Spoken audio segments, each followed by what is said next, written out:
What's up, my brothers from another mothers? როგორ ბრძანდებით? პირველ რიგში ბოდიში მინდა მოგიხადოთ წინა ქარტზე. არც ვიყავი დარწმუნებული პროგნოზებში და არ მინდოდა რაღაც ესე ჩამეწერ. ერთადერთი იმავოვი იმეჯერა და ხა იქ ჩავწერე დავდე. მაგრამ იქ რაღაცეებმა მომიშალეს ნერვები კიდევ კაი არ ჩავწერე იქ პროგნოზები, მაგრამ ეხლა აუცილებლად შური უნდა ვიძიოთ წინა ქარტზე და ჯერ ეს ერთი მადლობა დროს. ნახეთ, ეს არის ქართული საათი. შეგვიძლია ბატონები, ნახეთ რა ლამაზია. კაი ხნის წინ მაჩუქეს და მინდოდა რომ თქვენთვისაც მეთქვა და მადლობა გადამეხადა ჩემი YouTube გვერდიდან, რომელსაც იმედია გამოიწერთ. როცა ნახავთ რა კაი პროგნოზები მაქვს.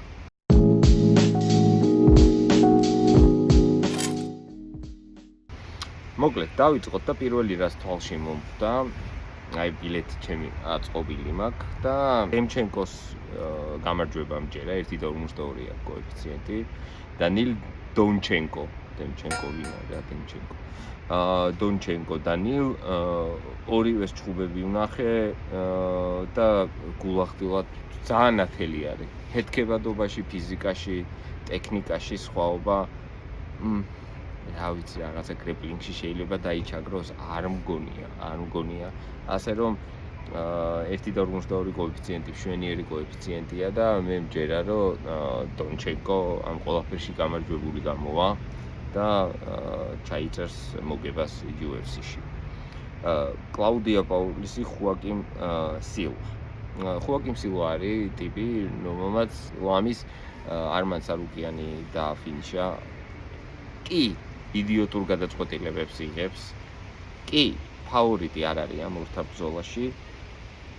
უბრალოდ მე ვერ ვხედავ აი ხუაკიმ სილვას წაგებას ვხედავ კიდევ ერთხელ რა ჩვენი მტერი რაც არის ხო რომ არ ვიცით ხოლმე რა შეიძლება რაღაც ხელი აქვს ნაღრძობი და მალავს იმიტომ რომ ფული ჭირს ესენი ხო ხელფასზე არ არიან ხო ესენი არიან ტიპები რომ უნდა იჭხუბოს და ფული აიღოს და შესაბამისად ძალიან ბევრი ადამიანი მალავს ხოლმე რა და არ შლის ჩხუბს იმიტომ რომ როგორია აბა 60,000-ზე 70,000-ზე უარის თქმა ძნელია ხო შესაბამისად აი ესეთი პრობლემები თუ გამოხდება ხოლმე რა და კლაუდიო პუელესის და ხუაკიმ სილვას შორის მე ვერ ხვდები რატო არის ფავორიტი პუელესი 1.9 ხუაკიმ სილვას გამარჯვებას და მე მჯერა რომ ის გაიმარჯვებს ასე რომ ხუაკიმ სილვა ჩემს პროგნოზებში შედის თავისი გამარჯვებით. ხო. დიეგო ფერეირა და ალექსანდრე ჰერნანდესი. ანუ დიეგო ფერეირა არის ალბათ ერთ-ერთი ყველაზე underrated ტიპი. ძალიან კარგი მებრძოლია. ფეხზეც გადასარევას დგას, პარტერში არავითარი პრობლემები არ აქვს და ალექსანდრე ჰერნანდესი არაერთხელ დაფროთ ჩეკდა, ჯერ კიდე კავბოის ირონი დაიწყო ყველაფერი და მე გაგრძელდა. ალექსანდრე ჰერნანდესი, დიეგო ფერეირა ისეთი თანაბარი კოეფიციენტები გვაქვს. ამ ორ შორის მე მგონია რომ დიეგო ფერეირა კიდევ ერთხელ თუ ყველაფერმა კარგად ჩაიარა, თუ ყველაფერი გეგმის მიხედვით წარიმართა მომზადებისას უბრალოდ ვერ დავინახე მე ვერაფერი რაში შეიძლება ან ვის საფუძველზე შეიძლება ალექსანდრე ჰერნანდესმა დიეგო ფერეირა დაამარცხოს. ვერ ვხედავ. ნამდვილად ვერ ვხედავ ამ ყველაფერს. კელვინ გასტელუმი ყველაზე მაგარი აღნაგობის მქონე ადამიანი კელვინ გასტელუმის სურათს რო უყურებ აი რა ძალიან საინტერესო ადამიანი არის მართლა ტანკი არის უბრალოდ იდიოტური გადაწყვეტილებების შემდეგ კაცმა ისტორიაში შეიყვანა საკუთარი თავი ადესანიასთან ესეთი რთული ჩხუბის შემდეგ და შემდეგ ისეთი წაგებების სერია მოარტყა ტიპმა რომ ნუ აი რა ვიცი მოხერხება უნდა მაგ ყველაფერს თუმცა დასტინ შტოლცფუსის მონაცემებს მის შედეგებს მის ორთა ბრძოლებს აი ყველაფერს რაც გადავხედე ვერ ვხედავ რა შანსები შეიძლება გქონდეს ესეთი გამოცდილ ძალიან მაღალი დონის მებრძოლებთან ნაბრძოლ კელვინ გასტელუმთან ასე რომ მიუხედავად იმისა რომ კოეფიციენტი დიდი არაფერი არ არის კელვინ გასტელუმი მე მგონია რომ ამ ურთაბრძოლიდან გამარჯვებული გამოვა ჩემო ძმებო და დებო. რაფა გარსია ჯარედ გორდონი. ჯარედ გორდონი არის ადამიანი, რომელიც ბევრად უკან არის ვიდრე უნდა იყოს. ბოდიშით ცუდად. ანუ ბევრად წინ უნდა იყოს ვიდრე არის. პედი პიმბლეტთან მოპარული ჩხუბი დღემდე მგონია რომ ეგ ურთაბრძოლა ჯარედ გორდონმა მოიგო გადასარევი კრივი და იქით არის რაფა გარსია რომელიც აი ყველაფერში რომ თელ ძალასდებს რაღაცნაირი ტიპი ოღონდ ერთი დაგარტყას ოღონდ ანუ აი აბსოლუტურად ყველაფერი აქ აგებული მის ფეთქებადობაზე მის ფიზიკაზე და იმას ვერ ითვალისწინებს რომ ეხა MMA-ში სუსტი ხალხი ვინ არის ხო ძალიან იშვიათად რომ აი ვიღაც გამოერიოს რომ შეხედავ რომ აგაჩხუბებს ვიზია შენ წადი შეჭამე ცოტა ჩანზე მოდი აი ვერ ნახავ ეგეთ ადამიანებს მიუხედავად იმისა რომ არიან მაგრამ აი ძალიან იშვიათია ხო და რაფა გარსია აი ავიცი ხო მომკალი და არ რაღაცა იოელ რომერო და მაგან თუ ერთი დაგარტყა და ვეღარ ადგები და ასე შემდეგ ეს უნარები მას მე ვერ ვხედავ რომ გააჩნდეს რა აი საერთოდ ვერ ვხედავ მაგ ამბავს და ჯარედ გორდონი გასულზე ანუ დიდი ხნის წინ უნდა ყოფილიყო ტოპ 15-ში დიდი ხნის წინ უნდა ყოფილიყო ტოპ 15-ში და თუ ფავორიტია რა თქმა უნდა ჯარედ გორდონი 1.37 კოეფიციენტი აქვს და უდიდესი იმედი მაქვს რომ კიდე რაღაც ისწრული არ ჭირს კიდე მსაჯები არ დაღუპავენ ასე შემდეგ და ასე შემდეგ მე მგონია რომ ჯარედ გორდონი თავისი დისტანციის კონტროლით თავისი კრივით ძალიან ლამაზად და მშვენივრად მოახერხებს ამ მატჩის ტემპის გაკონტროლებას 27-30 გორდონის სასარგებლოდ მაქსიმუმ 28-29 არ მგონია რომ მას გაუჭირდეს. ეხლა რაფა გარსია თუ გაგიჟდა და მაინდა-მაინც წიხლი მოარტყა თავში, მაგაზე სამწუხაროდ მე პასუხისმგებლობას ვერ ავიღებ, მაგრამ ჯარედ გორდონის გამარჯვება აქ ძალიან კვეთრად ჩანს, ასე ვთქვათ. კიდევ ერთი გასაოცარი კოეფიციენტი, რომელიც შემხვდა, ეს იყო დევიდ მარტინესის და რობ ფონტის ურთაბრძოლა. ანუ რობ ფონტი არის ძალიან კარგი მებრძოლი. ძალიან კარგი კრივით. მას აქვს ნაბრძოლი მარლონ ვერასთან და ანუ ძალიან კარგ მებრძოლებთან და ყველასთვის იყო პრობლემა. აბსოლუტურად ყველასათვის იყო ტიპი, რომელთანაც უნდა იყვნენ ფრთხილად, რომელსაც არ უნდა მისცენ იმის საშუალება, რომ თავისი რითმი დაიჭიროს, იმიტომ რომ ძალიან კარგი მოკრივეა და პაპ და ეს თუ ჩაირთო და აკრიფა ტრისას მაგ ყველაფრის დამარცხება. მართლა უნიჭიერესი მოკრივე არის, რომელსაც აქვს ეს შეგრძნება აქვს ტემპის, დისტანციის, აქვს კარგი მექანიკა, რაც იშვიათია MMA-ში და UFC-შიც კი და აქედან გამომდინარე ძალიან კონკრეტული, ძალიან აგრესიული უნდა იყო მის წინააღმდეგ ფიზიკურად უნდა დაჩაგრო აი მნიშვნელოვანია რომ დისკომფორტში ამყოფო, ჭიდაობით ხელები დაუღალო, ასე შემდეგ და ასე შემდეგ.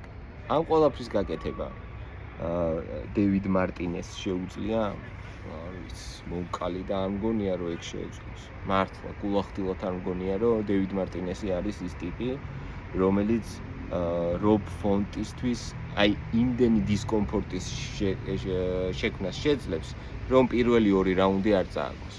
თავიდან როცა ორივე დასვენებულია, როცა ორივე კარგად არის, აი პირველი რაუნდი რობ ფონტის არის 90%. რო არსებობდეს კოეფიციენტი ვინ მოიგებს პირველ რაუნდს, რობ ფონტზე ძალიან თამამად შევიდოდი ფსონს.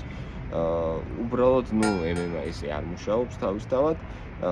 შეიძლება რომ კიდევ ერთხელ აი ვერ ვიჯერებ რომ მარტინესი არის ეგ ტიპი რომელიც ჭიდაობით და გრეპლინგით დატანჯავს ფონტს დაეღლება ხელები და გატყდება და დამარცხდება ბოლო რაუნდში. არა, მე მგონია რომ ფონტი შვენივრად მოახერხებს დისტანციის შენარჩუნებას, ჩხუბის თავის ტემპში და თავის სტილში წაყვანას და ამ ჩხუბის გამარჯვებამდე მიიღოს.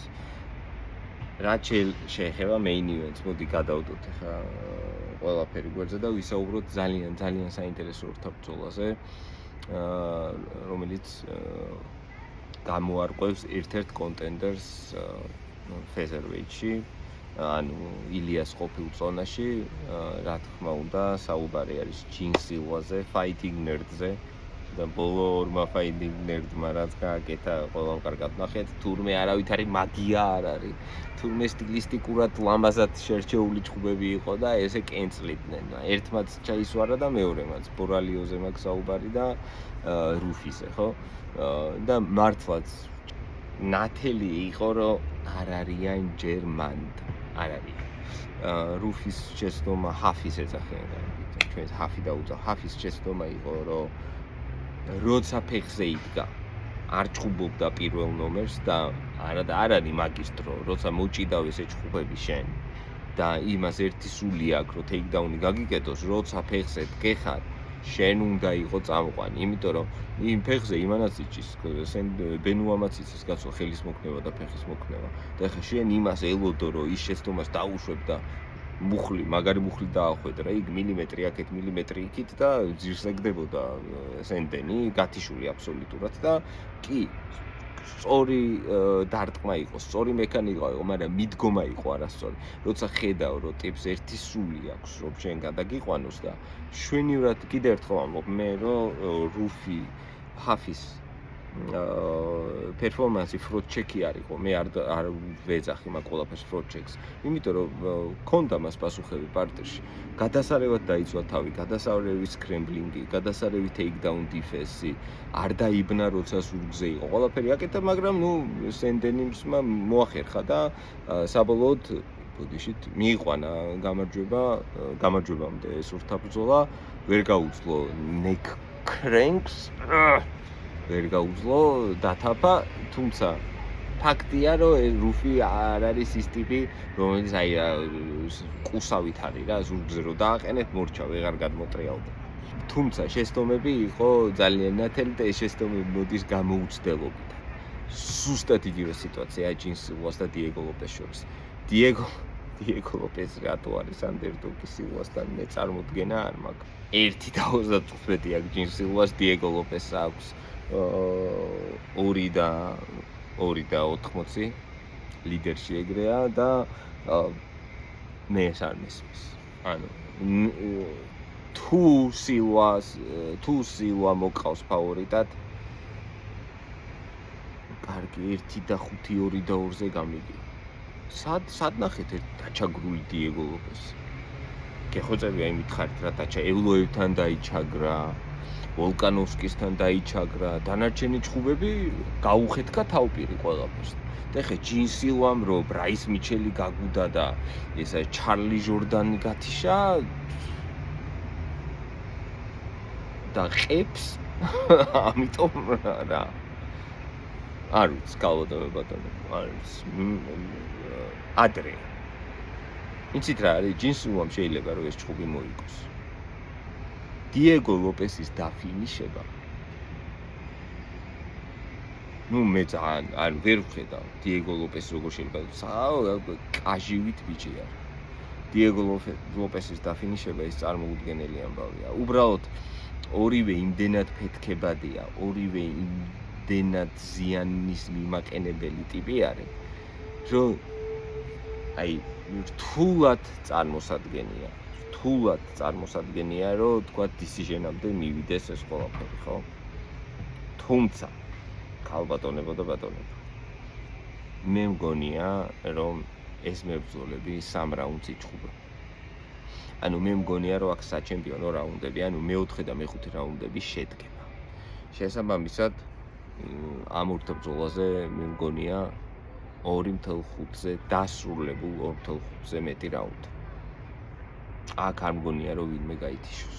გულახდილად არ მგონია.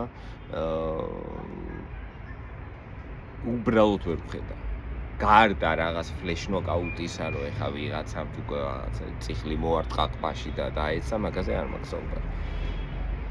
მე მგონია, რომ კოეფიციენტები სულელურად არის დასმული. თუ ეხა მათ რაღაც ინფორმაცია აქვს და ეს რა ქვია დიეგო ლოპეს ფეხი აქვს მოტეხილი და კოჭლი უნდა იჭუბოს, ეგ ჩვენ არ ვიცით.